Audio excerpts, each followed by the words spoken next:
si Stella ini, wamen ini, sangat dengan ilmu sainsnya, dia berkeyakinan bahwa anak yang tidak ikut les itu jauh lebih punya peluang masa depan yang bagus ketimbang yang ikut les.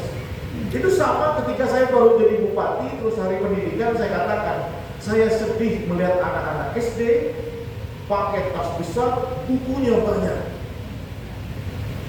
Saya sedih melihat itu. Mau apa?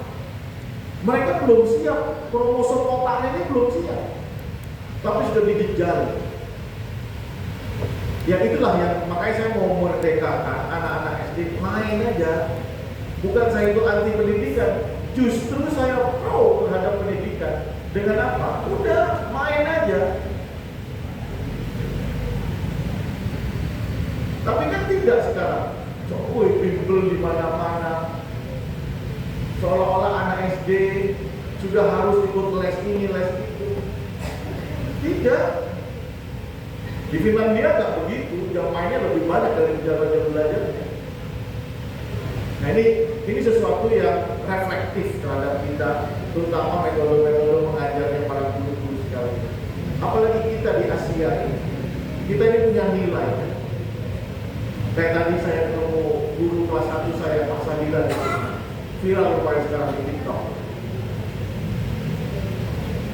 Pak Sadila itu kenapa saya kenal? Satu-satunya guru yang kalau bicara SD Dawan 2, Pak Sadila menjadi tokoh main. Kenapa? Dia itu penuh cinta kasih, sabar, dan nggak nyopi ke kita. Ya tidak semua orang harus bisa seperti Pak Sadila, ya. Boleh saya kaki ya. Tapi sedekat-dekatnya saya ditampar bolak-balik. Saya nggak tahu ya ini masih ada apa enggak ya? Ada nggak ya? Dulu SMP 1 namanya Pak Juwarso. Masih ada? Sudah almarhum. Saya tampar bolak-balik. Iya, kelas 1 kayak itu. Pokok ya. Tapi nggak ada saya laporan orang tua, nggak ada. Bukan cuma sekali 2 kali, bolak-balik. Dia guru bahasa Madura waktu itu. Ya memang saya agak bukan nakal ya, apa ya?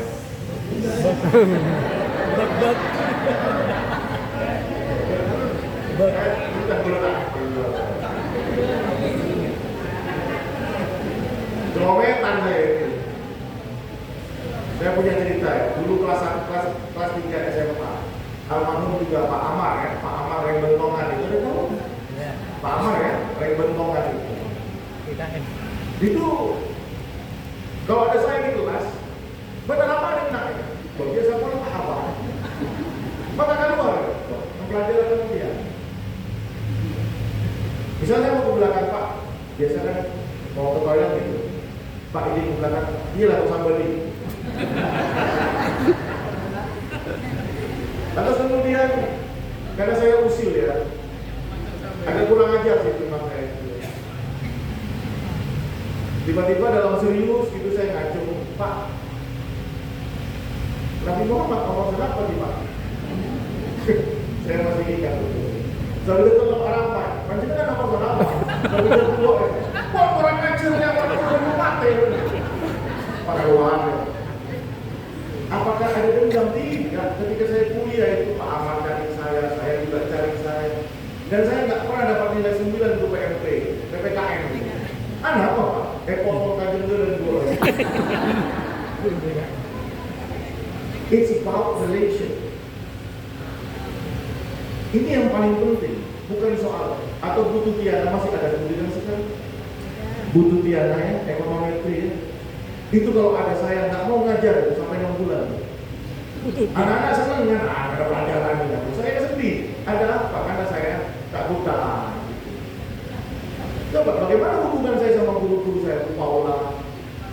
Sangat bagus. Nyaris saya tidak pernah punya dendam sama guru-guru saya, meskipun nilai saya jelek terus. Kenapa? Itu tadi ada relasi yang sangat kuat.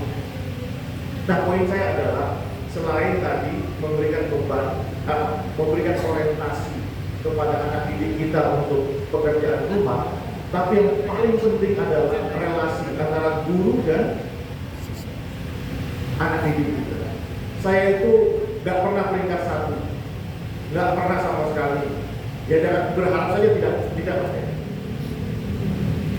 Tapi kemudian ekonomi industri saya nggak tahu, akuntansi saya nggak tahu. Tapi danum saya tertinggi ketiga waktu itu, IPS situ bondo. Nggak perlu tepuk tangan, nggak perlu. Dan guru-guru tuh kaget, kok saya bisa? Kamu kok bisa? Padahal yang matematika saya nggak punya bukunya, akuntansi nggak punya bukunya. Tapi saya niat waktu itu mau belajar, mau buktikan dan bisa rupanya. Dan semua guru kaget. Akhirnya, ya mereka standing ovation buat saya. Ya dalam pengertian yang paling sederhana. Nah poin saya adalah, ayo kita bangun relasi sama adik-adik kita, anak didik kita itu. Sebagaimana saya mengenang hari ini guru-guru saya. Ada guru yang killer gitu ya.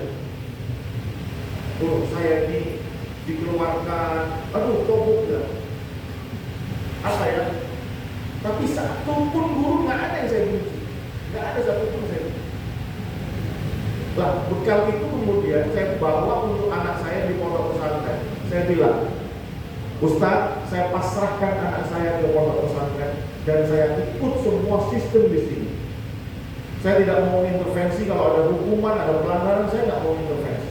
Saya pasrahkan juga dengan sistem itu. Nah ini tadi dikatakan, saya kemarin diskusi sama Dewan Pendidikan, Dewan Pendidikan, diskusi. Isu demokratisasi, isu HAM, itu yang membuat dikit-dikit laporan. Ada Pak Husnul dulu SMA yang besar itu. Iya, pernah saya tampar itu bolak-balik. Nah, sekarang akrab banget, saya sangat menghormati. Olahraga. Dan ada saya laporan sama orang tua. Kalau sekarang dikit-dikit kan Laporan. Diginikan aja sama gurunya udah apa namanya visum. Itu HAM.